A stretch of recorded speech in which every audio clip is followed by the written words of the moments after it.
আসাম এডুকৰ্ণাৰলৈ সকলোকে স্বাগতম জনাইছোঁ। আজি মই ক্লাছ 7ৰ সমাজ বিজ্ঞানৰ পাঠ 1 ভূপৃষ্ঠত সময় গণনা এডুলেশ্যনৰ কুৱেশ্যন আনচাৰসমূহ একেবাৰে সৰুকৈ মই দিবলৈ চেষ্টা কৰিম।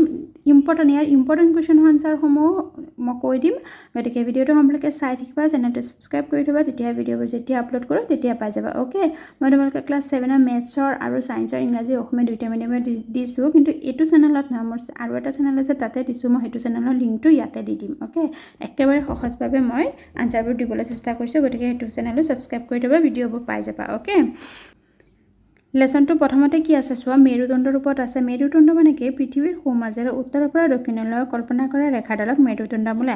আমাৰ পৃথিৱী মানে ছাপ'জ বোলে গোলকটোতে বুজাই দিছোঁ, গোলকটোতে কি হয়, এটা আমাৰ পৃথিৱীখনত এটা মেৰুদণ্ড কল্পনা কৰা হয়। একচুৱেলি আছে নাইকিয়া। অ'কে, আঁচডাল আছে জানো পৃথিৱীৰ মাজেদি? আঁচ এডাল দেখা পোৱা যায় যেনে যে আমাক কল্পনা কৰা হয়।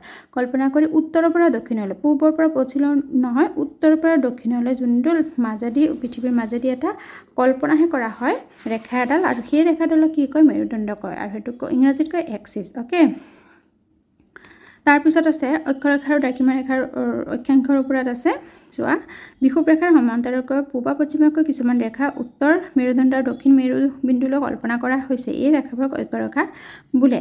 চোৱা, বিষুৱ ৰেখানো কি? বিষুৱ ৰেখাটো এইটো চোৱা, মেৰুদণ্ডডাল এনেকুৱা থাকিব হেলনীয়াকৈ উত্তৰৰ পৰা দক্ষিণলৈকে থাকিব। অ'কে, আৰু বিষুৱ ৰেখাটো কি থাকিব? বিষুৱ ৰেখাটো পূবৰ পৰা পশ্চিমলৈকে থাকিব।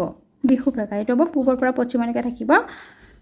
বিষুৱ ৰেখা যেনেদৰে পূব পশ্চিমকৈ থাকে, অক্ষৰেখাসমূহ পূব পশ্চিমকৈ এনেকৈ এটা বিন্দু পূবৰ পৰা পশ্চিমলৈকৈ এটা বিন্দুলৈ পূব বিন্দুৰ পৰা পশ্চিম বিন্দুলৈ মানে এটা ৰেখা কল্পনা কৰা, এইবোৰ হয় অক্ষৰেখা। অ'কে, তাৰপিছত অক্ষাংশ কি? অক্ষৰেখাসমূহৰ মান বা জোখক অক্ষাংশ বোলা হয়। অক্ষাংশ কাক বোলে? অক্ষৰেখাসমূহৰ যেতিয়া মানটো উলিওৱা হয়, জোখ এটা উলিওৱা হয়, মান বা জোখসমূহ কি কয়? অক্ষাংশ বুলি কোৱা হয়। কিমান অক্ষাংশ আছে? এইবোৰ অক্ষাংশ, এইবোৰ হ'ল অক্ষাংশ। এইবোৰ যিকোনো এটা একোটা নিৰ্দিষ্ট মান আছে। অ'কে, জোখ আছে, গতিকে এইবোৰক অক্ষাংশ বোলা হয়। দ্ৰাঘিমা ৰেখাৰ ওপৰত মেইন পইণ্টবোৰ মই গৈ আছোঁ চোৱা। দ্ৰাঘিমা ৰেখাৰ ওপৰত চোৱা, উত্তৰ মেৰুবিন্দু আৰু দক্ষিণ মেৰুবিন্দু সংযোগ কৰি পৃথিৱীৰ ওপৰেৰে যিবোৰ ৰেখা কল্পনা কৰা হয় তাক দ্ৰাঘিমা ৰেখা বোলে। দ্ৰাঘিমা ৰেখাও ঠিক তেনেদৰে উত্তৰৰ পৰা দক্ষিণলৈকে কল্পনা কৰা হয় দ্ৰাঘিমা ৰেখা।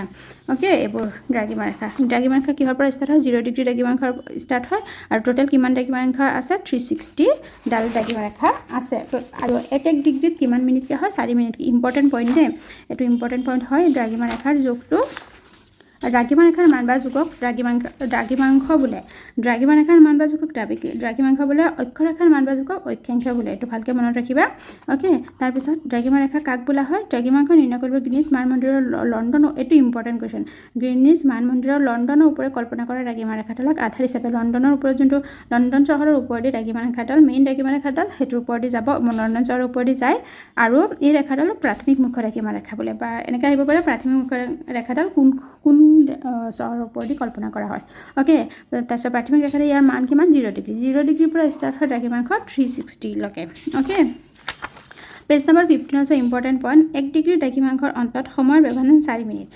গতিকে মেইন পইণ্টবোৰ কৈ দিলোঁ, এতিয়া কুৱেশ্যন আনচাৰসমূহ সমাধান কৰাই দিওঁ। দ্ৰাঘিমা ৰেখাৰ সৰ্বমুঠ সংখ্যা কিমান? অলৰেডি মই বুজাই আহিছোঁ। দ্ৰাঘিমা ৰেখাডাল কি থাকে? গোটেইটো মিলি পেলাই কিমান ডিগ্ৰী উৎপন্ন হয়? 360ডাল। কিমান ডাল কৈছে? কিমান সংখ্যা কিমান? 360ডাল। অ'কে, ভাৰতীয় মান সময়ত দ্ৰাঘিমাংশ কিমান? 82 ডিগ্ৰী 30 মিনিট হ'ব। 30 মিনিট এনেকৈ আঁচ দিবা। মিনিট দুটা দিলে ছেকেণ্ড বুজাব। অ'কে, 82 ডিগ্ৰী 30 মিনিটটো দিবা।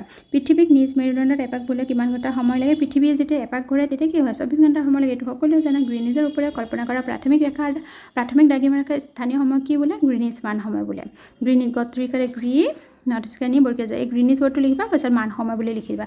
কৌণিক দূৰত্বৰ জোখৰ একক কি? ডিগ্ৰী। ডিগ্ৰী লিখি এনেকৈ তোমালোকে এনেকৈ ডিগ্ৰী বুলি চিম্বলটো দি দিবা। অ'কে, পৃথিৱীৰ তাৰপিছত খালী ঠাইখিনি চোৱা। পৃথিৱীৰ পৰিধীয় কেন্দ্ৰত 360 ডিগ্ৰী কোণ কৰি থাকে।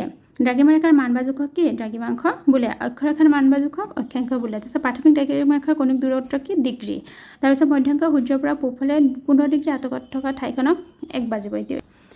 শুদ্ধ উত্তৰটো চোৱা পৃথিৱীক আহ্নিক গতিৰ পৰা পশ্চিমৰ ঠাইসমূহ পূবতকৈ আগতে সূৰ্যৰ সন্মুখীন হয় এইটো পেজ নম্বৰ 15ত আছে পৃথিৱীৰ আহ্নিক গতিৰ ফলত পূবৰ ঠাইসমূহ প্ৰথমে সূৰ্যৰ মুখা পূবৰ ঠাইসমূহত ইয়াত কৈছে কি পূবতকৈ আগতে পূবৰ ঠাইসমূহত প্ৰথম সূৰ্যৰ সন্মুখীন হয় ওকে গতিকে ভুল কথা কৈছে ভ্ৰমণকাৰীয়ে পূব দিশৰ পৰা 180 ডিগ্ৰী অতিক্ৰম কৰাৰ সময়ত একদিন যোগ দি ল'ব লাগে কোনো এখন ঠাইত নিশা 12 বাজিলে ঠাইত এটা দিন শেষ হয় 12 বাজিলে এটা দিন শেষ হয় আৰু অন্য এটা দিন আৰম্ভ হয় এটো শুদ্ধ কথা কাৰণ যেতিয়া 12 বাজিব এটা দিন শেষ হৈ যায় ৰাতিৰ 12 বাজিলে ৰাতিপুৱাটো হলে নহয় ৰাতিৰ মানে দুপৰীয়াটো নহয় ৰাতিৰ 180 ডিগ্ৰী দ্ৰাঘিমাংশত সময়ৰ ব্যৱধান 12 ঘণ্টা হয় আকৌ 12 ঘণ্টা হ'ব তাৰপিছত গ্ৰীনিজতকৈ পিছত সন্ধিয়া হোৱা ঠাই এখন পশ্চিম দ্ৰাঘিমাংশত অৱস্থিত গ্ৰীনিজতকৈ পিছত মানে গ্ৰীনিজত সোনকালে সকলোতকৈ আগত পূবফালে গ্ৰীনিজ পূবফালে অৱস্থিত গ্ৰীনিজত সোনকালে সকলোতকৈ আগত সূৰ্য উদয় হয় পূবফালে উদয় হয় আৰু গ্ৰীনিজতকৈ যদি পিছত সূৰ্য সন্ধিয়া হয় সূৰ্য উদয় হয় বা সন্ধিয়া হয় তেতিয়া তাত কি হ'ব পশ্চিমত অৱস্থিত হ'ব হয়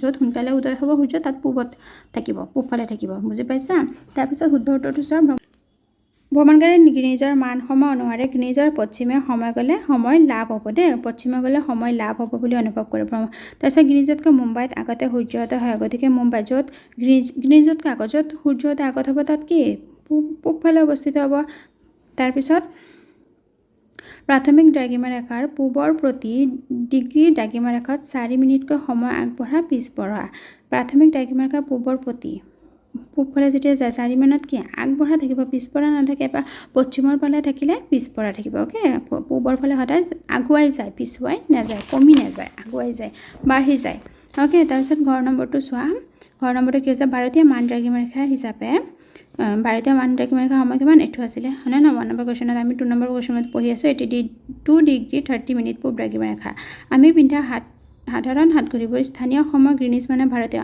আমি য'ত ঘড়ী পিন্ধো সেইটো ভাৰতীয় সময়ৰ মতে আছে তাৰপিছত পাঠ্যক্ৰমটো ইম্পৰ্টেণ্ট আৰু বেছি ইম্পৰ্টেণ্ট অক্ষৰেখা আৰু দ্ৰাঘিমাৰেখা তাৰপিছত এইকেইটা কুৱেশ্যন তোমালোকে নালাগে পৰীক্ষাত আহিবলগীয়া কুৱেশ্যন নহয় ওকে অক্ষৰেখা আৰু দ্ৰাঘিমাৰেখাৰ পাঠ্যক্ৰমটো চাই লৈ একেবাৰে সৰুকৈ লিখাই দিছোঁ মই এইটো চোৱা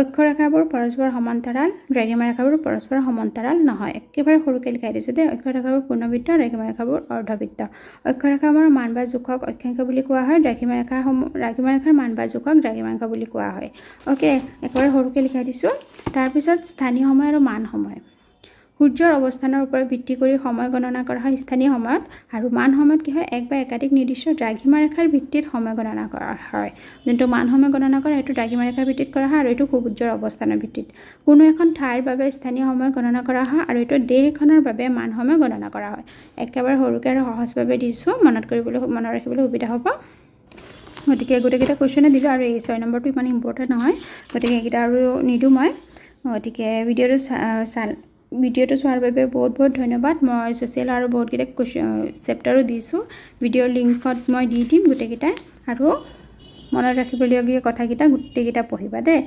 ইম্পৰ্টেণ্ট কুৱেশ্যন তাৰ পৰা বহুত আহি যায় গতিকে আজিলৈ আহিছোঁ ধন্যবাদ